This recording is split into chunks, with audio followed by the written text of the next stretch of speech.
பக்திக்கும் பாசத்திற்கும் பழமைக்கும் பெருமைக்கும் திருச்சி மலைக்கோட்டை மாநகருக்கு ஒரு மணிமகுடமாக திகழக்கூடிய பழைய கோவில் மண்ணுக்கு 277வது ஆண்டு பெருவிழா கொடியேற்றத்தோடு குதூகலத்தோடு தொடங்கி இருக்கிறது.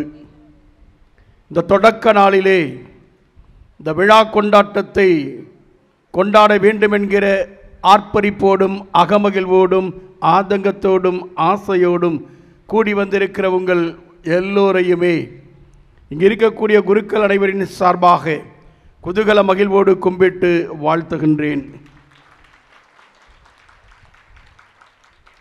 277 ஆண்டுகளை 76 ஆண்டுகளை கடந்து 277வது ஆண்டினுடைய விழா கொண்டாட்டத்தை நாம் ஆரம்பித்திருக்கிறோம். இந்த நாளிலே உங்களுக்கு பிரச்சனையா, எனக்கு பிரச்சனையா, யார் யாரை பார்த்து முகம் சுளிக்க போகிறோம், உள்ளம் என்ன ஆகப் போகுது தெரியாது. ஆண்டவருடைய வார்த்தையை அப்பட்டமாக சொல்ல வேண்டியது இறைவாக்கினர்களுடைய கடமையும் பொறுப்பும். இன்றைய தலைப்பு வில்லங்கமான தலைப்பு கூட அமைதிப்படைக்கான தலைப்பு. ஆனால் ஆண்டவரின் நற்செய்தி அதிரடிப்படைக்கான நற்செய்தியாக இருப்பதை பார்க்கிறோம். இன்றைக்கு எதிர்நோக்கில் பூக்கும் மனமாற்றம், எதிர்நோக்கில் பூக்கும் மனமாற்றம். 3 ஆண்டுகளாக கத்தோலிக்க திரு அவை திரும்புகிற திசைகளெல்லாம் எதிரொலித்து முழங்குகிற வார்த்தையாக இருக்கிறது இந்த எதிர்நோக்கு. நாம் எல்லோரும் எதிர்நோக்கின் திருப்பயணிகள். எதை எதிர்நோக்கி போய் கொண்டிருக்கிறோம்? நாம் எல்லோரும் எதிர்நோக்கின் திருப்பயணிகள் என்று சொல்கிறோம். இறுதியாக நம்முடைய எதிர்நோக்கிலே நமக்கு காத்திருந்து நாம் எதையும் கண்டுகொள்ள முடியவில்லையே என்கிற ஏக்கமும் மன வலிமையும் நமக்கு ஏற்படுகிற பொழுது மனம் சோர்ந்து போய்விடுகிறோம். அந்த நேரத்திலே நமக்கு ஆறுதல் படுத்துவதற்காக இறை தூதர் பவுலடியாரின் வார்த்தையை நமக்கு புகுத்தி, இதுவே நமக்கு எதிர்நோக்கின் திருப்பயணிகளாக பயணிக்கும் பொழுது கொடுக்கக்கூடிய உற்சாகம் என்கிற வார்த்தையிலே நமக்கு ஒரு வார்த்தை தரப்பட்டிருக்கிறது. எதிர்நோக்கு ஒருபோதும் ஏமாற்றம் தராது. எதிர்நோக்கு ஒருபோதும் ஏமாற்றம் தராது. வாழ்க்கையில் சலிச்சு போயிட்டான் சாமி. 13 வாரம் இந்த மாம்பழச்சாலைக்கு அதிகாலையில் போய் என்னத்தை கண்டேன். அந்தோணியார் கிழக்கு மன்றம் மேற்கு மன்றம்லாம் சபையை பற்றி பேசுகிறோம். எந்த சட்டசபைக்கு யார் நின்றாலும், யார் வந்து நின்றாலும் புதன்கிழமை சகாய மாதாவை தோக்கடிக்க எவனும் வர முடியாது. சகாய மாதாவை தவிர எல்லாம் டெபாசிட் இழந்து போயிடுவோம். போய் தான் இருக்கிறோம். அதை பார்த்தா அது 3000 ஆண்டு, 3000 வாரம், 4000 வாரம். சரி, எதை எதிர்நோக்கி போய் கொண்டிருக்கிறோம்? நம்முடைய எதிர்நோக்கு என்ன? எதிர்நோக்குனா என்ன? நினைக்கிறது நடக்கும்னு நம்புறது. இங்கே இருக்க மாமியார் சாகணும்னு மருமக நினச்சா அது நடக்கும்னா அது எதிர்நோக்கு. தின்ன காலி ஆகிறதுனா எதிர்நோக்கு. அப்படியா?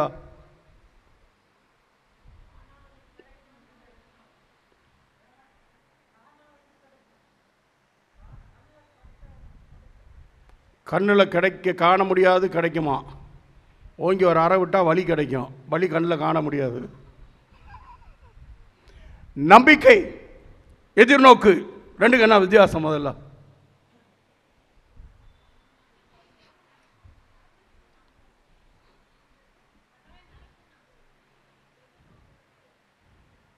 நடக்காதுன்னு நம்புறது. நம்பிக்கை என்பது என்னவென்று சொன்னால், சாதாரணமாக அது நடப்பதற்கான முகாந்திரம் இருக்கிறது. உதாரணத்துக்கு நீங்கள் நானும் சின்ன பிள்ளையிலேருந்து நம்பிக்கிட்டு இருக்கோம். என்னத்தை நம்பிக்கிட்டு இருக்கோம்? கிழக்கில் சூரியன் தோன்றும், மேற்கில். அதுவே தப்பு. முதல்ல அதை சொல்லி கொடுத்துட்டாங்க காலங்காலமாக. அதனால் கொஞ்சம் திருப்பி கொடுப்பா தம்பி. அதனால் நாம் தான் நம்புகிறோம். நாளைக்கு காலையில் சூரியன் கிழக்கில் தோன்றும் நம்புகிறோம். சரியானா? எதிர்நோக்கு என்பது நம்புவதற்கு எந்த முகாந்திரமுமே இல்லாததை ஆணித்தரமாக அழுத்தமாக நம்புவது.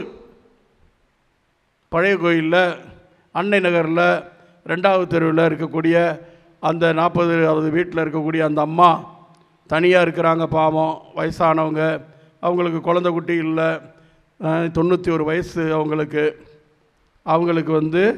இப்போ கர்ப்பமாகி குழந்தை பிறக்க போகுது.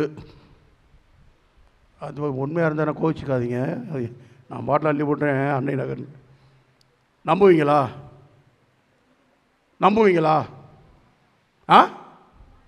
நம்ப மாட்டோம்ல. இது வரைக்கும் அந்த மாதிரி குழந்தையும் இல்லை, வயசாகி போச்சு.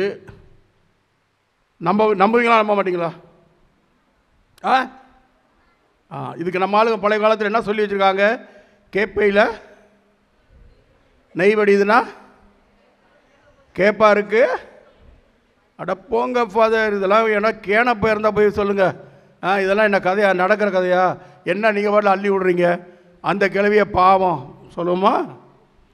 ஆனால் ஒரு பெண்மணி நம்பினாள், அன்னை மரியாள் நம்பினாள். ஒரு மலட்டு கிழவி, குழந்தை பெற இயலாத ஒரு மலடி, வயது முதிர்ந்த கிழவி, மலட்டு கிழவிக்கு இது 6வது மாதம் என்று சொன்னவுடனே நம்பி போகிறாள். நம்பி போறாயா? நம்மளாம் ஆஸ்பத்திரியில் இருக்கவங்களை சில பேர் பார்க்க போனோம்னா நம்ம போயிருக்கமே சந்தோஷம் பண்ணுவேன். ஃபாதர் உங்களுக்கு எப்படி ஃபாதர் தெரியும்? யார் ஃபாதர் சொன்னா? நம்ம போய் தப்பி தவறி மாதம் அங்கே போனப்ப அந்த அம்மாவுக்கு அந்த காரியம் இல்லைன்னு வச்சுக்குவோம், என்ன ஆயிருக்கும் யோசிச்சு பாருங்க.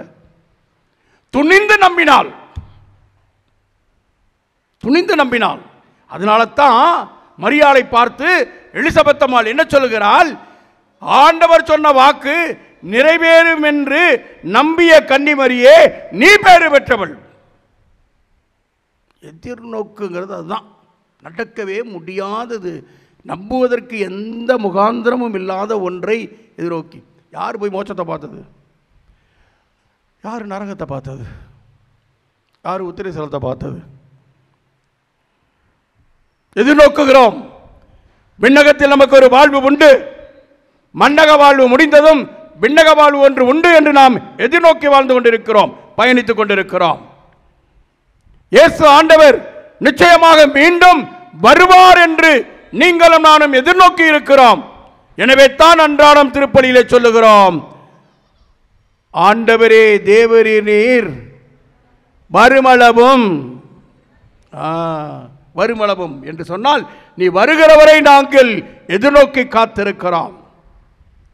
இந்த எதிர்நோக்கு என்கிற சிந்தனையை கொடுத்து நாம் எல்லோரும் எதிர்நோக்கின் திருப்பயணிகள் என்று சொல்லி இந்த வாழ்விலே பயணித்துக் கொண்டிருக்கிறோம் என்று சொன்னால், இதுக்கு எதற்காக இந்த காரியத்தை, இந்த கருத்தை நமக்கு தந்திருக்கிறார்கள்? இந்த ஆண்டு ஒரு வித்தியாசமான ஆண்டு. பழைய கோவிலுக்கு 277வது ஆண்டு திருவிழா. ஆனால் அகில உலக திரு அவைக்கு இந்த ஆண்டு என்ன ஜூபிலி 2025 என்ன?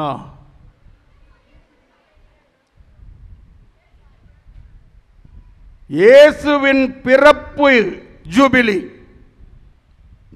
இயேசு பிறந்த 2025 ஆண்டுகளை நாம் கடந்திருக்கிறோம். என் கடவுள் என் மத்தியிலே, என் இன்ப துன்பங்களிலே, ஏக்க தாக்கங்களிலே, சோதனை வேதனையிலே, வலி வருத்தத்திலே, என்னுடைய வாழ்விலே சாவிலே இரண்டர கலப்பதற்காக இந்த மண்ணிலே என்னை போல் ஒரு மனிதனாக உருப்பெற்று இந்த உலகிலே உலா வந்த அந்த நாளை கொண்டாடுகிற விதத்திலே 2025வது ஆண்டு ஜூபிலி என்பதை நாம் கொண்டாடுகிறோம். எனவே இந்த ஆண்டு நம் எல்லோருக்குமே இந்த விழா ஒரு தனித்துவமிக்க விழா. நாம் எல்லோருமே கடவுளுக்கு நன்றி செலுத்த வேண்டும். எதற்காக? என் ஆண்டவர் இயேசு பிறந்த 2025வது ஆண்டு ஜூபிலியை கொண்டாட நமக்கு கொடுத்து வைத்திருக்கிறது. நம்மோடு வாழ்ந்தவர்கள் பலருக்கு கொடுத்து வைக்கவில்லை. 2050 ஜூபிலி என்று வந்தால் அதை கொண்டாட நமக்கு கொடுத்து வைத்திருக்குமா தெரியாது. ஆனால் இந்த ஜூபிலி கொண்டாட்டத்திலே நீங்களும் நானும் கூடி கொண்டாடுவதற்கு நமக்கு கொடுத்து வைத்திருக்கிறது. எனவே நாம் இந்த ஜூபிலி ஆண்டை இந்த ஆண்டிலே விழாவை கொண்டாடி கொண்டிருக்கிறோம். இந்த வேளையிலே எதிர்நோக்கின் பூக்கும் மனமாற்றம். மனமாற்றம்னா என்ன?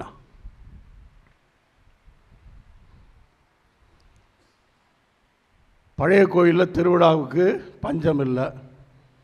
பழைய கோவிலில் பல்வேறு விதமான மாற்றங்கள் வரும் போகும்.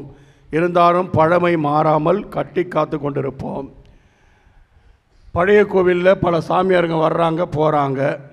சாமியார்கள் மாற்றம் பெறுகிறார்கள். நீங்கள் என்ன மாற்றம் பெற்றிருக்கிறீர்கள்? நாங்கள் வீடை மாற்றிருக்கிறோம், தெருவை மாற்றிருக்கிறோம், முடிஞ்சால் நேரம் பற்றி பார்க்காம சபையை மாற்றிக்கிட்டோம். இந்த மாற்றங்களை கடவுள் எதிர்பார்க்கவில்லை. மாறாக கடவுள் நம்மிடத்தில் எதிர்பார்ப்பது மனமாற்றம். எதிர்நோக்கில் நமக்கு பல்வேறு விதமான வலி வருத்தங்கள் இருக்கிறது, வேதனைகள் விரக்திகள் இருக்கிறது. அந்த வேதனைகளிலும் விரக்தியிலும் வலியிலும் வருத்தத்திலும் தொடர்ந்து நாம் நம்பிக்கையை இழக்காமல் எதிர்நோக்கின் பயணிகளாக போய்கொண்டிருக்கிறோம் என்று சொன்னால், நமக்கு அந்த பயணத்திலே ஒவ்வொரு நாளும் ஒவ்வொரு நிகழ்விலும் ஒவ்வொரு சூழ்நிலையிலும் ஒவ்வொரு சந்தர்ப்பத்திலும் நமக்கு மாற்றம் ஏற்பட்டு கொண்டே இருக்க வேண்டும். மாற்றம் ஏற்பட்டு கொண்டே இருக்க வேண்டும். அந்த மாற்றம் மனமாற்றமாக இருக்க வேண்டும். சாதாரணமாக திருவிழான்னு சொன்னால் எல்லா ஊர்லேயும், கிராமமாக இருக்கட்டும் டவுனாக இருக்கட்டும், எல்லா ஊர்லேயும் திருவிழான்னா என்னென்ன இருக்கும்? ஜார்ஜ் சொல்லிட்டாரு, 4 சா.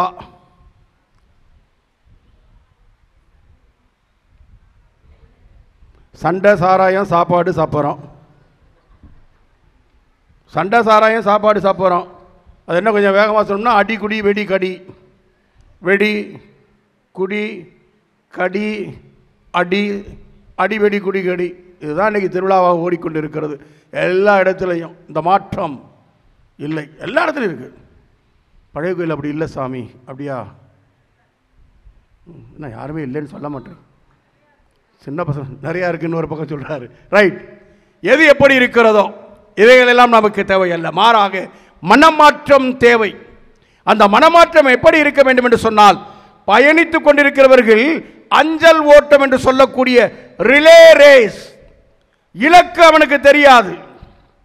முதல்ல ஓடுறவனுக்கு இலக்கு தெரியாது, ரெண்டாவது ஓடுறவனுக்கு இலக்கு தெரியாது, மூணாவது ஓடி வரவனுக்கு இலக்கு தெரியாது, கடைசியில் ஓடுறவனுக்கு தான் இலக்கு தெரியும். அவன் இலக்கை நோக்கி ஓடுவான். ஆனால் வெற்றி என்பது இந்த 4 பேர் சேர்ந்து பயணிப்பதிலே தான் இருக்கிறது. ஒருத்தன் கோட்டை விட்டாலும் போச்சு. அப்போ ஒருவருக்கொருவர் நாம் கொண்டிருக்கக்கூடிய உள்ளத்தின் நம்பிக்கையை உயிர் பெறச் செய்து பிறருக்கு உரமூட்டி அவர்களையும் வலுவூட்டி அவர்களையும் இழுத்து சென்று பயணத்திலே நாம் ஒன்று சேர பயணிக்க வேண்டும் என்பதை நமக்கு இந்த நாள் சுட்டி காட்டுகிறது, அழைப்பு விடுக்கிறது, இறுதியிலே ஒரு சவால் விடுக்கிறது. ஒரு நாள் ஒரு கடைக்காரர் காலையிலே கடையை திறந்தார். கடையை திறந்த ஒரு 10 நிமிடங்களிலே ஒரு பெண்மணி ஓடி வந்தாள். ஐயா, இந்தாங்க உங்களுக்கு சேர வேண்டிய 10 ரூபாய் என்று 10 ரூபாயை கொடுக்கிறாள். அந்த கடைக்காரர் சொல்லுகிறார், இது ஏம்மா எனக்கு 10 ரூபாய் கொடுக்கிற என்று அவர் கேட்கிறார். அந்த பெண்மணி சொல்லுகிறாள், நேற்று நான் உங்கள் கடைக்கு வந்தேன், 70 ரூபாய்க்கு பொருட்கள் வாங்கினேன், 100 ரூபாய் கொடுத்தேன், நீங்கள் மீண்டும் 40 ரூபாய் கொடுத்திருக்கிறீர்கள். வீட்டிற்கு சென்று பார்த்தேன், அங்கே 40 ரூபாய் இருந்தது. மீண்டும் உடனடியாக வீட்டிலிருந்து கிளம்பி வந்தேன் அந்த ராத்திரி நேரத்தில். ஆனால் உங்கள் கடை சாத்தப்பட்டு விட்டது. எனவே இப்பொழுது காலையிலே வந்திருக்கிறேன் என்று கேட்டான். உங்கள் வீடு எங்கே இருக்கிறது என்று கேட்டான். 8வது செக்டார் என்று சொல்லுகிறாள். 7 கிலோமீட்டர். ராத்திரி 7 கிலோமீட்டர் நடந்து வந்து 7 7 14 கிலோமீட்டரை கடந்து போய் மீண்டும் அடுத்த நாள் காலையிலே 7 கிலோமீட்டர் நடந்து வந்து அந்த 10 ரூபாயை கொடுத்தார். அந்த கடைக்காரர் கேட்டார், ஏம்மா இந்த 10 ரூபாயை நீ இவ்வளவு சீக்கிரமாக கொண்டு கொடுக்கணும் கஷ்டப்பட்டு வந்திருக்கிறியே, நான் உன்னிடத்திலே இந்த பொருட்களை விற்கிற பொழுது 5 ரூபாய் குறைக்கக்கூடாதா என்று சொல்லி என்னிடத்திலே பேரம் பேசினாயே, அந்த 5 ரூபாய்க்கு பேரம் பேசிய நீ இந்த 10 ரூபாயை வந்து என்னிடத்திலே தீண்டும் கொடுக்கிறாயே என்று கேட்கிறான். அந்த கடைக்காரனுக்கு அந்த அம்மா சொன்னார்கள், பேரம் பேசி வாங்குவது என் உரிமை, ஆனால் இந்த 10 ரூபாய் என்பது உன்னுடைய பொருள், அதை திருப்பி கொடுக்க வேண்டியது என் கடமை. உன்னுடைய உடைமையை நான் எடுத்துக்கொள்வது சரியானது அல்ல, இந்தா பிடித்துக்கொள் 10 ரூபாய் என்று கொடுக்கிறான். அந்த பெண்மணியிடத்திலே அவன் கேட்கிறான், மீண்டும் மீண்டுமாக கேட்கிறான். அந்த பெண்மணி சொல்லுகிறாள், இல்லை. ஏன் என்று கேட்டதற்கு அவர் சொல்லுகிறாள், மறைந்து போன என் கணவர் அடிக்கடி சொல்லுவார், அடுத்தவருடைய பொருள் நம்மிடத்திலே இருக்கக்கூடாது, அப்படி நம்மிடத்திலே இருக்குமேயானால் அது நம் பிள்ளைகளின் சந்ததியை பாதிக்கும் என்று எனக்கு சொல்லிக் கொடுத்திருக்கிறார். எனவே நான் இதை உங்களிடத்திலே கொடுத்து விடுகிறேன் என்று சொன்னான். அந்த கடைக்காரன் அதை வாங்கிவிட்டு அவசர அவசரமாக கடையில் இருந்த வேலைக்காரனை பார்த்து, கடையை பார்த்துக்கொள் என்று சொல்லிவிட்டு அவன் வண்டியிலே அவனுடைய 2 சக்கர வாகனத்தை எடுத்து 300 ரூபாய் பணத்தை எடுத்துக்கொண்டு ஓடுகிறான் ரமேஷ் என்கிறவனை பார்க்க. இந்த ரமேஷ் என்பவனை பார்த்து, நண்பா, இதோ இந்த 300 ரூபாய் உனக்கு சேர வேண்டிய காசு, இருந்தாலும் நீ என்னிடத்திலே பலமுறை கேட்ட பொழுது இல்லை என்று நான் பொய் சொல்லிவிட்டேன், இந்தா உன்னுடைய இந்த 300 ரூபாய், இந்த 300 ரூபாய் உன்னுடைய காசு, இது என்னிடத்தில் இவ்வளவு நாட்களாக இருந்தது தவறு, இந்தா என்று கொடுத்தான். அதை வாங்கியவன் கேட்டான், ஏன் இந்த 300 ரூபாயை இன்றைக்கு இவ்வளவு வேகமாக வந்து தருகிறாய் என்று கேட்டான். அப்போது சொன்னான், இந்த 300 ரூபாயை நான் வைத்திருந்தால் என்னுடைய குலம் கோத்திரம் என்னுடைய சந்ததி என்னுடைய பிள்ளைகளுக்கு ஆகாது என்று நான் கற்றுக்கொண்டேன், இந்தா உன்னுடைய 300 ரூபாய் என்று கொடுத்தான். அந்த 300 ரூபாயை வாங்கியவன் அதிர்ந்து போனவனாக தன்னுடைய வீட்டிலிருந்து 13 லட்சம் ரூபாயை எடுத்துக்கொண்டு ஓடுகிறான் ஒரு இடத்திற்கு. 13 லட்சம் ரூபாயை எடுத்துக்கொண்டு ஓடி ஒரு இடத்திலே சேருகிறான். ஏற்கனவே அவன் 15 ஆண்டுகளுக்கு முன்பாக 3 லட்சம் ரூபாய் கடன் வாங்கி இருந்திருக்கிறான். அந்த கடன் கொடுத்த மனிதர் இறந்து விட்டார். கொடுத்தவன் இறந்து விட்டானே என்பதற்காக நான் வாங்கியது யாருக்கு தெரியும் என்று சொல்லி அந்த பணத்தை இவன் கொடுக்காமல் ஏமாற்றிக் கொண்டு வைத்துக் கொண்டான், தானே வைத்துக் கொண்டான். அப்படி 15 ஆண்டுகள் வைத்திருந்தவனுக்கு இப்பொழுது உள்ளத்திலே ஒரு விதமான ஏக்கம் ஏற்படுகிறது. அவன் உடனடியாக அந்த பணத்தை எடுத்துக்கொண்டு போய் அந்த கடன் வாங்கியவருடைய மனைவி, அவளுடைய வீட்டிலே அவள் வீட்டு வேலை செய்து சம்பாதித்துக் கொண்டிருக்கிறாள். 2 பிள்ளைகள் இருக்கிறார்கள். அந்த பெண்மணி வீட்டு வேலை செய்து கொண்டிருக்கிறவளாக இருக்கிறாள். கணவனை இழந்த விதவையாக இருக்கிறாள். அவளிடத்திலே போய் இந்த 13 லட்சம் ரூபாயையும் கொடுக்கிறான். நான் பட்ட கடன் 15 ஆண்டுகளுக்கு முன்பாக பெற்ற கடன், வைத்துக் கொள்ளுங்கள் என்று கொடுக்கிறான். அப்படி அந்த பணத்தை கொடுத்த பொழுது அதை வாங்கிய பெண்மணி அந்த 10 ரூபாயை கொண்டு போய் கடையிலே கொடுத்தாலே அந்த பெண்மணி. இதுதான் அந்த கிறிஸ்தவ வாழ்வு. நீயும் நானும் இன்றைக்கு மனமாற்றம் என்பதை ஏதோ போய் உட்கார்ந்து செவிட்டு சாமியார் குருட்டு சாமியாரை பார்த்து தட்டிக்கு இங்கிட்டு அங்கிட்ட உட்கார்ந்து என்னையெல்லாம் திட்டுறாங்க. நான் இருந்தப்போ என் சைஸுக்கு செஞ்சு போட்டேன், இப்போ இருக்க சாமியார் பொசுக்குன்றுக்காரன்ட்டு அந்த பாவசங்கீத தொட்டியில் உட்காந்து பெருசாக இருக்குன்றாங்க. இருக்கட்டும், பாவசங்கீத தொட்டி இருக்கிறது, பாவிகள் பழைய கோவிலில் இல்லை. பாவிகள் பழைய கோவிலில் இல்லாததால் பாவசங்கீத தொட்டி அழுது கொண்டிருக்கிறது. நாம் எல்லாம் யோசித்து பார்க்க வேண்டும். ஏதோ மனமாற்றம் என்று சொன்னால் வருடத்திற்கு ஒரு முறையில் கிறிஸ்துமஸ், நீ திருவிழா சமயத்தில் ஏதோ கூட்டத்தோட கோயிந்தா போட்டு சாமியாருக்கு 10 பேர் வருவாங்க. எந்த சாமியார் வந்திருக்காருன்னு பார்த்துட்டு, அம்புரோ சாமியாரா, இவர் நமக்கு தெரிஞ்சவர், இவர் வேண்டாம், அவர் காதும் நல்லா கேட்கும். அந்த சாமியார் வயசானவர் மாதிரி இருக்கார், சபா சாமியார், அவர் நமக்கு தெரியாது, வயசானவராக இருக்கிறாரு, காது கேட்காது போல இருக்குது, போகலாம். அங்கே கூட்டம் அங்கே போய் கும்மியும், எங்கள் பக்கம் வராது. நம்மெல்லாம் போய் மனமாற்றம்னா என்ன, போய் உட்காந்து அங்கிட்டு அவர் அங்கிட்டு உட்காந்துக்கிட்டு அப்புறம் உனக்கும் சுசு எனக்கும் சுசு, போயிட்டு வா சுசு, முடிஞ்சு போச்சு. தெரசால்புரத்தில் நான் பங்குச்சமையர் இருந்தப்போ ஒரு பாவ சங்கீர்த்தனம், அந்த பாவ சேர்ந்து ஒரு ஆள் வந்தார். மனுஷன் நல்லா தான் வச்சு நம்ம தான் மெதுவாக பேசுவோமே, யாரும் கேட்கக்கூடாது. கோபத்தில் வீட்டில் கெட்டாவத்தை சொல்லி திட்டி அடிச்சுவிட்டேன் சாமி அப்படி இப்படின்னு சொன்னார். என்னது அப்படின்னு அவர் திருப்பி இப்படி இப்படின்னாரு. கெட்ட வார்த்தை சொல்லி திட்டி கோபத்தில் பொண்டாட்டியை அடிச்சு விட்டார். நான் பாவ சிங்கத்தினை கேட்டுட்டேன். முடிச்சுட்டு நான் சொன்னேன், பரவாயில்ல, இதுக்காக நீங்கள் மனமருந்தி நல்ல பாவ சிந்தனை செய்திருக்கிறீங்க, வாழ்த்துக்கள். உங்களுக்கு இந்த பாவத்திற்காக உண்மையிலே மனமருந்தி வந்து இதை செய்திருக்கிறீங்கன்னு சொன்னால் அதற்கான பாவத்திற்கான மன்னிப்பு கடவுள் உங்களுக்கு அருள வேண்டும் என்று சொன்னால் அவர் அதை சொல்லி முடிச்சுட்டு, பாவத்தெல்லாம் சொல்லி முடிச்சுட்டு அவரே என்கிட்ட கேட்டார், சாமி அவராதான் என்ன சாமின்னாரு. ஒரு 10,000 பணம் கட்டிட்டு போங்க. என்ன சாமி அப்படின்னார். அபராதம் விதிக்கிற இடம் கிடையாது, இது கோர்ட்டு கிடையாது, இது மனமாற்றத்திற்கு அழைப்பு விடுக்கிற பாவத்தை மன்னிக்கிற தலம் அப்படின்னு சொல்லிட்டு அவர் நிறைய கொஞ்சம் பேசி வந்துட்டு, உங்களுக்கு பரிகாரம் செய்யணுமே தவிர அபராதம் இல்லை, பரிகாரம் செய்யணும். என்ன சாமி சொல்லுங்கள் சாமின்னு. அது வரைக்கும் டோன் இப்படி தான் போகுது, நானும் அப்படி தான் பேசிக்கிட்டு இருக்கேன். அதனால் நீங்கள் போய் ஒரு பரிகாரம் செய்யணும், சொல்லுங்கள் சாமி செய்கிறேன். இப்போ நான் வந்து உங்களுக்கு பாவ பொறுத்தல் ஆசீர்வாதம் கொடுத்துருவேன். இந்த பாவ பொறுத்தல் ஆசீர்வாதம் உங்களுக்கு முழுமையாக நிறைவாக கிடைக்கணும்னா நான் சொல்கிற பரிகாரத்தை சொல்லுங்கள் சாமி செய்கிறேன். வீட்டுக்கு போன பிறகு நீங்கள் உங்கள் வீட்டுக்காரம்மாக்கிட்ட போய் கோபத்தில் உன்னைய கெட்டாத சொல்லி அடிச்சு விட்டேன், திட்டி விட்டேன், தயவுசெய்து மன்னிச்சுக்கம்மான்னு சொல்லுங்கன்னு தான் முடிக்கலை. அது எப்படி சாமி ஒரு பொட்டச்சிக்கிட்ட போய் மன்னிப்பு கேட்குறது? என்ன மனமாற்றம் இது? இது ஏமாற்றம். இது மனமாற்றம் இல்லை, ஏமாற்றம். கடவுளையே ஏமாற்ற தெரிஞ்சவங்க நம்ம ஆளுங்க. பாட்டு பாடி ஒரு பக்கம் ஏமாற்றுவோம், அப்படி சொல்லி ஏமாற்றுவோம்.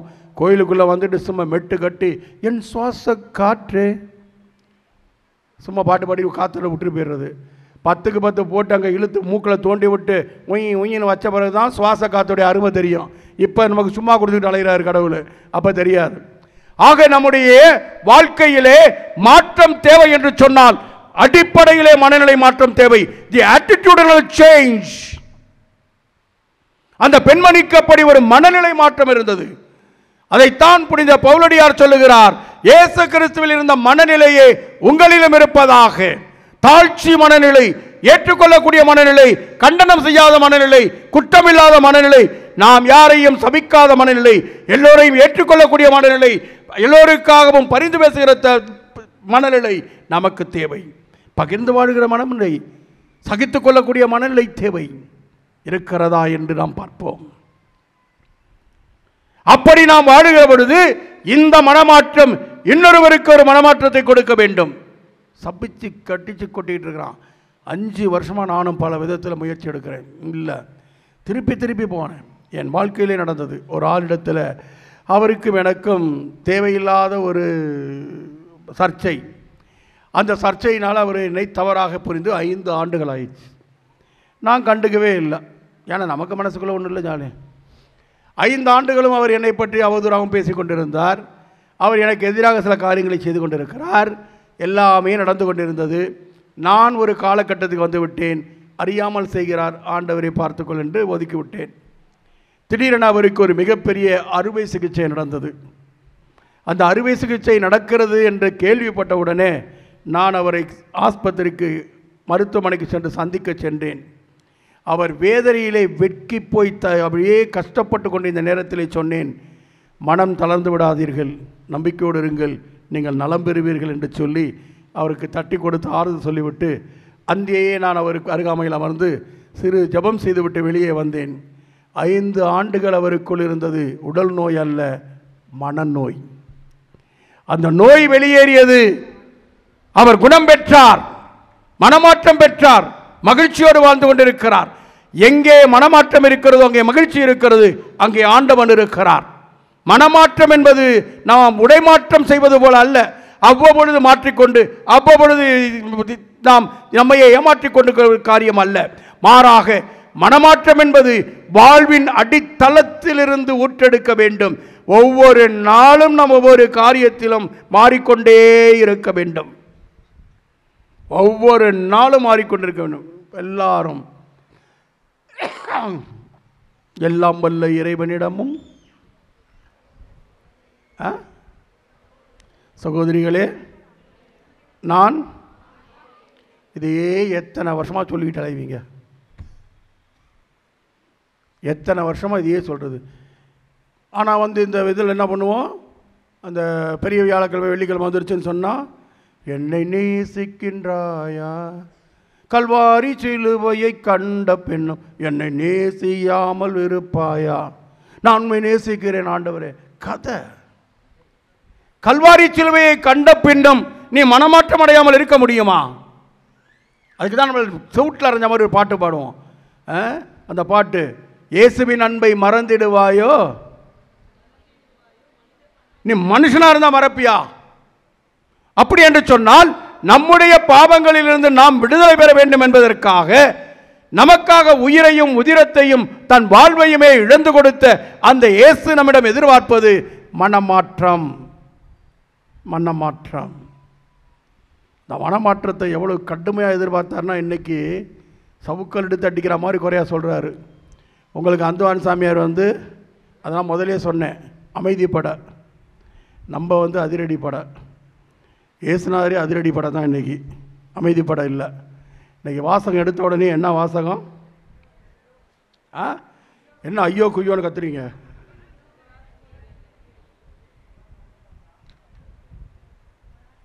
கொராசின் நகரே ஐயோ உனக்கு கேடு, பெத்சாய்தா நகரே ஐயோ உனக்கு கேடு, ஏனெனில் உங்களிடையே செய்யப்பட்ட வல்ல செயல்கள் தீர் சீதோ நகரங்களில் செய்யப்பட்டிருந்தால் அங்குள்ள மக்கள் சாக்குடை உடுத்தி சாம்பலில் அமர்ந்து மனம் மாறி இருப்பார்கள். அந்தவான் சாமியாருக்கு எனக்கு ஒரு சின்ன உட்கார்ந்துருக்கும் போது, இன்னைக்கு என்ன வாசகம் வாசிக்க போகிறேன்? இன்றைய வாசகம்தான். சின்ன சாமியார் ஏற்கனவே சொல்லிட்டார், இன்றைய வாசகம் தான் பாருட்டார். அதனால தான் மனமாட்டம்னு போட்டார். அந்தவான் சாமியார் மட்டும் இன்னைக்கு வாசகமா, அதே வாசிக்க போகிற அப்படின்னாரு. ஆமாம் அதான் கொடுத்துருக்காங்க. என்னான்னு தெரியுமான்னாரு. ஆமாம் ஐயோ கேடுன்னு வருது, கொராசி நகர் ஐயோ கேடு. அதை போய் இன்றைக்கி முதல் நாள் கொடியேற்ற தன்னைக்கு இப்படியாக வாசிக்கிறது? நான் வாசிக்கலப்பா, அது என் வார்த்தை இல்லைப்பா. நான் தான் சொல்லிட்டேன், அவர் சொன்ன வார்த்தை தானே அடிச்சு நடத்தும், அவ்வளோதான். அவர் தான் சொல்லியிருக்காரு. அதுக்கும் பழைய கோயிலுக்கும் இதுக்கும் சம்பந்தம் நிறையா இருக்குது. அதனால் நான் தெளிவாகவே சொல்கிறதுக்கு இந்த வசனத்தை எடுத்துக்கிட்டேன். பழைய கோயிலுக்கு நமக்கு ரொம்ப சந்தோஷம் உண்டு. திருச்சி மாநகரிலே பழமை வாய்ந்த பங்கு பழைய கோவில். பழைய கோவில், புது கோயில் கத்தீட்ரல், அது 2 புது கோயில் ஆயிடுச்சு. 2வது புது கோயில் வந்துருச்சு. அங்கிட்டு போட்டி கோயில். இந்த பழைய கோவிலில் இயேசு சபகாரங்க இருந்தாங்க, பத்ரவாத குருக்கள் வந்தாங்க, அடுத்து மறைமாவட்ட குருக்கள் வந்தாங்க. குருக்கள் மாற்றம் நடைபெற்றது. எஸ், லட்சோப லட்சக்கணக்கான திருப்பலிகள் இங்கே நடந்திருக்கிறது. லட்சோப லட்சக்கணக்கான திருப்பலிகளை இந்த மண், இந்த பங்கு கோவில் கண்டிருக்கிறது. குருப்பட்டம் பற்றி கண்டிருக்கிறது. ஆயிரக்கணக்கான கன்னியர்கள் குருக்கள் இங்கே உருவாகி இருக்கிறார்கள். உலகெங்கும் ஓடி ஓடி உழைக்கக்கூடிய கன்னியர் சபைகளான அன்னாள் சபை இங்கே தோன்றி இருக்கிறது. இங்கே இருக்கக்கூடிய மரியின் ஊழியர் சபை இந்த மண்ணிலே தோன்றி இருக்கிறது. இந்த மண்ணுக்கான ஆசீர்வாதங்கள், எண்ணிலடங்காத ஆசீர்வாதங்களை கடவுள் அள்ளி பொழிந்திருக்கிறார். இந்த பக்தியும் இந்த பாரம்பரியமும் இந்த பாசமும் உங்களிடத்திலே கடவுள் வேறு எங்கும் கொடுக்காத விதத்திலே ஒரு நிறைவாக இங்கே கொடுத்திருக்கிறார். இதில் யாருக்கும் எந்த மாற்று கருத்தும் இருக்க முடியாது. திருச்சி மறை மாவட்டத்திலேயே லட்சக்கணக்கிலே செலவழித்து 10 நாட்களும் தேரிழுத்து வலம் வந்து மிகப்பெரிய விமரிசையான விழாக்களை கொண்டாடக்கூடிய பங்கு இந்த பழைய கோவில் பங்கு. இவைகளெல்லாம் எதற்காக, யாருக்காக? இவைகளெல்லாம் ஆண்டாண்டு தோறும் நம்மை ஓரளவிற்காவது 1 இன்ச் நம்மை வாழ்விலே மாற்றி அமைத்திருக்குமே. ஆனால் இந்த விழாக்களை தொடருவோம். இல்லாவிட்டால் இயேசுவுடைய சவுக்கடியை கொடுக்கக்கூடிய வார்த்தைகள் இன்றைக்கு நம்முடைய உள்ளத்தை பிளக்கட்டும். பழைய கோவிலே உனக்குள் நான் அள்ளி பொழிந்த ஆசீர்வாதங்கள், உனக்குள் நான் கொடுத்த தேவ அழைத்தல்கள், உனக்காக பலியான எத்தனையோ திருப்பலி கொண்டாட்டங்கள், எத்தனையோ நல்ல மனித பிறப்புகள், திருமணங்கள், இவைகளெல்லாம் கண்டிருக்கக்கூடிய மண்ணே, நீ மனமாறி இருக்கிறாயா? இந்த விழாக்கள் எல்லாம் உங்களையும் என்னையும் மனமாற்றத்திற்கு இட்டு செல்ல வேண்டும். கடவுள் நம்பிக்கையிலே நாம் மனமாற்றம் பெற வேண்டும். நமது அன்றாட சமூக வாழ்விலே நாம் மனமாற்றம் பெற வேண்டும். கடவுள் நம்பிக்கையில் என்ன சாமி மனமாற்றம் பெறணும்? வீட்டை கட்டும்போது நாக்கு தள்ளுற பொம்மையை வச்சு கட்டி வச்சிருக்க பற்றியா? அதை மனமாற முடியுதா உன்னால்? நாங்கள் எதிர்நோக்கின் திருப்பயணிகள், கடவுளை மட்டுமே நம்பி எதிர்நோக்கி போய் கொண்டிருக்கிறோம். பூசணிக்காயை கட்ட மாட்டேன்னு சொல்லு. செவ்வாய்க்கிழமை கல்யாணம் பண்ணி பாரு. பீட மாதம் ஒரு மாதம், அது என்ன மாதம்?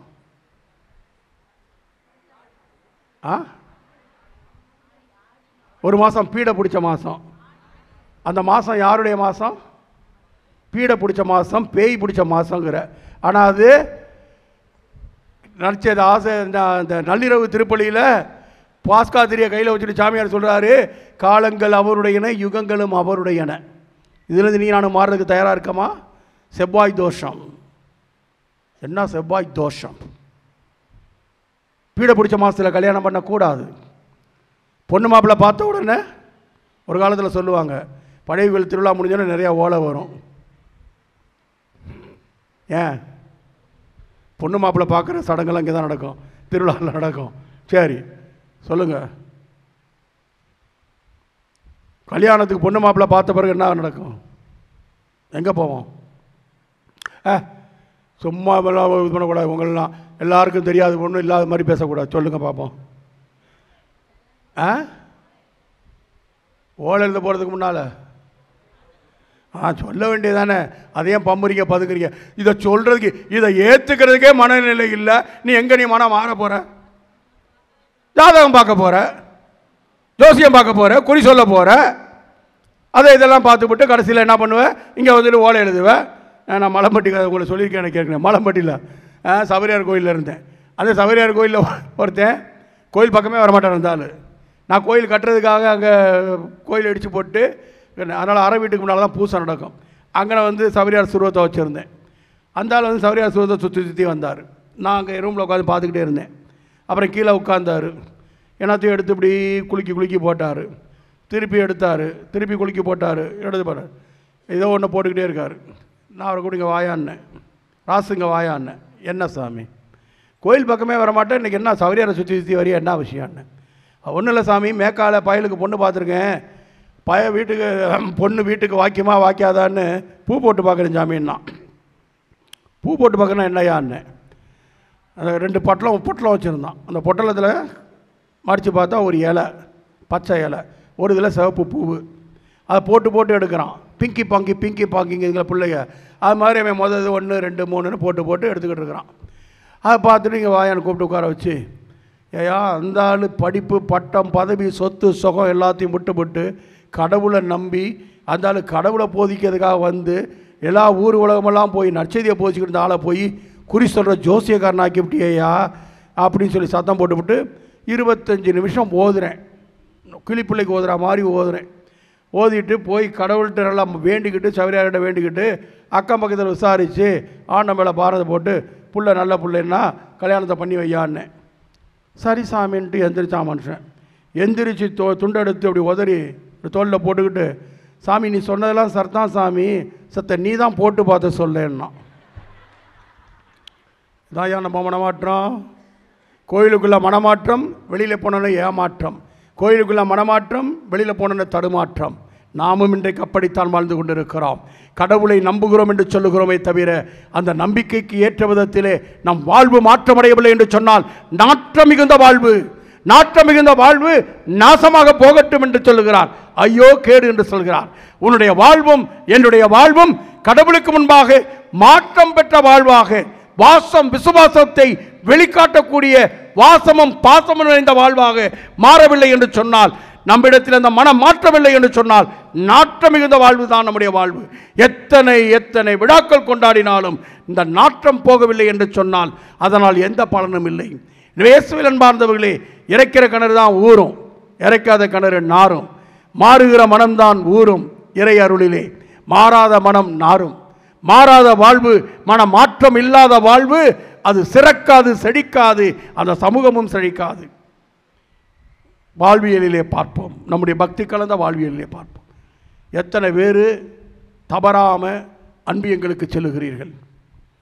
வேறு வேலை இல்லையா? அங்கே போய் என்னத்தை கண்டோம்? அவள் வீட்டில் வச்சா வரமாட்டேன், இந்த அன்பியங்களுக்கே போகாத ஆளுங்க எவ்வளவோ பேர் இருக்காங்க தெரியும் எனக்கு. பழைய டிவோட் ஆண்டவர் சொல்லுவார், நீ அன்பியத்துக்கு போகலன்னா மோட்சத்துக்கு போக மாட்டேன் பாரு.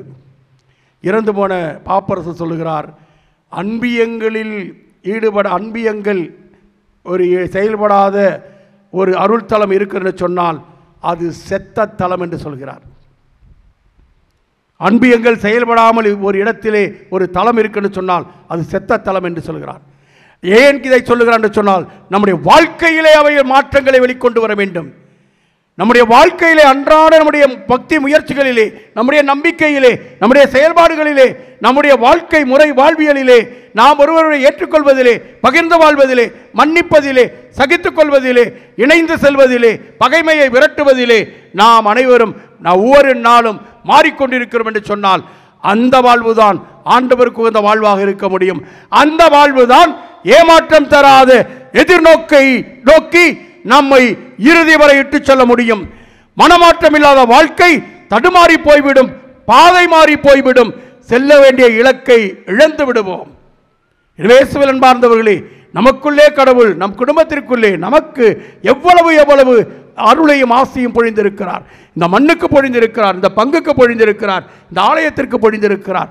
எத்தனை குருக்கள் இங்கே வாழ்ந்து பணியாற்றி இருக்கிறார்கள். எத்தனை குருக்களை அள்ளி தந்திருக்கிறது இந்த மண், எத்தனை அந்நியர்களை அள்ளி தந்திருக்கிறது, எவ்வளவு அருள் ஆசீர்வாதங்கள் நடந்திருக்கிறது, எத்தனை ஆயர்கள் பேராயர்கள் வந்திருக்கிறார்கள், எவ்வளவு அருளடையாளங்கள் நடந்திருக்கிறது. இவைகளெல்லாம் உங்களுக்கு அருளிலே நிறைந்த ஒரு வாழ்வை தந்திருக்கிறது என்று சொன்னால் கடவுள் உங்களிடத்தில் அதிகமாக எதிர்பார்ப்பார். இன்றைக்கு நாம் யோசித்து பார்ப்போம். ஆண்டவர் என்னை பார்த்து, உன்னிலே பொழியப்பட்ட அருளும் ஆசீர்வாதமும் 5 நீ 5ஆக பெருக்க இருக்கிறாய், ஏதோ வா நன்று நன்று நல்ல ஊழியனே என்று சொல்லுவாரா? சொல்லுவதற்கு வாய்ப்பு இருக்கிறது. 2 நான் 2ஆக பெருக்கி இருக்கிறேன், நான் மனமாற்றம் பெற்றிருக்கிறேன், நான் என் வாழ்வை மாற்றி இருக்கிறேன், பிறருக்கு வாழ்விலே மாற்றத்தை கொடுப்பதற்கு நான் கருவியாக இருந்திருக்கிறேன் என்று சொன்னால் நன்று நன்று நம்பிக்கைக்குரிய நல்ல ஊழியனே. இல்லை ஆண்டவரே, நேற்றும் இன்றும் என்றும் நீர் மாறாதவர், நானும் அதுபோல நேற்றும் இன்றும் என்றும் மாறாமல் என் வாழ்க்கையில் நான் இப்படியே வாழ்ந்தேன் என்று சொன்னால் கையை காலை கட்டி தூக்கி எறிஞ்சு வெளியே போடுங்கடா, உனக்கு ஐயோ கேடுறான்றார். இயேசுவில் அன்பார்ந்தவர்களே, எந்த வார்த்தைக்கு சொந்தக்காரர்களாக நாம் மாறப்போகிறோம்? கொடியேற்றம் ஆரம்பித்து விட்டது. இன்றைக்கு இருக்கிற கூட்டம் எல்லா பங்குலையும் குறையும், நம்ம பங்கில் கொஞ்சம் குறையும். 10 நாள் திருவிழா மாதிரி இருக்கிறதுனால திருவிழா தேரடி திருப்பலி தேர் அன்னைக்கு கொடியிறக்கிற அன்னைக்கு கூட்டம் ரைட்டு. இந்த கூட்டத்திற்குள்ளே வந்து நாம் கடவுளை கும்பிட்டு சென்றிருக்கிற நாம் எந்த அளவிற்கு மாற்றம் பெற்றிருக்கிறோம், எந்த அளவிற்கு நம்முடைய விசுவாசத்திலே வேரூன்றி இருக்கிறோம், எந்த அளவிற்கு நம்முடைய எதிர்நோக்கு கூர்மைப்படுத்தப்பட்டு இருக்கிறது, எந்த அளவிற்கு நம்முடைய எதிர்நோக்கிலே நமக்கு இருக்கக்கூடிய விரக்திகள் வலி வருத்தங்களில் எல்லாம் நம்முடைய நம்பிக்கை ஆழப்பட்டு இருக்கிறது. அப்படிப்பட்ட ஆழப்படுவதற்காக நாம் எந்த அளவிற்கு விட வேண்டியவளை விட்டு கவிழ்த்திருக்கிறோம், ஏற்க வேண்டியவளை ஏற்றிருக்கிறோம், பிறருக்கு சொல்ல வேண்டியவளை சொல்லி இருக்கிறோம், தர வேண்டியதை தந்திருக்கிறோம்.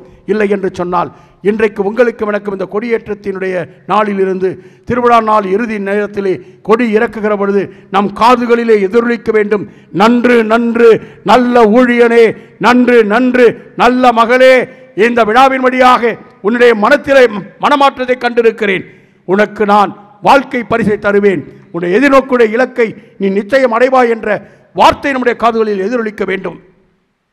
மாறாக இன்றைக்கு இந்த நற்செய்தியிலே எதிரொலிக்கக்கூடிய வார்த்தைகள் நம்மிடத்திலே எதிரொலித்து விடக்கூடாது. எச்சரிக்கையாக இருப்போம், கவனமாக இருப்போம், கடவுளின் குரலுக்கு செவிமடுப்போம், வாழ்வை மாற்றியமைத்துக் கொள்ள முயற்சிப்போம், மனமாற்றத்திற்காக மன்றாடுவோம். மனமாற்றம் அருளுகிற ஆவியானவர் நமக்கு நிச்சயமாக அருள் துணை புரிந்து நம் எல்லோரையுமே ஒரு வீர விசுவாசிகளாக மாற்றியமைத்து நமது வாழ்விலே மனமாற்றத்தின் வழியாக ஏற்றம் காண நமக்கு அருள்வாராக. ஆமென்.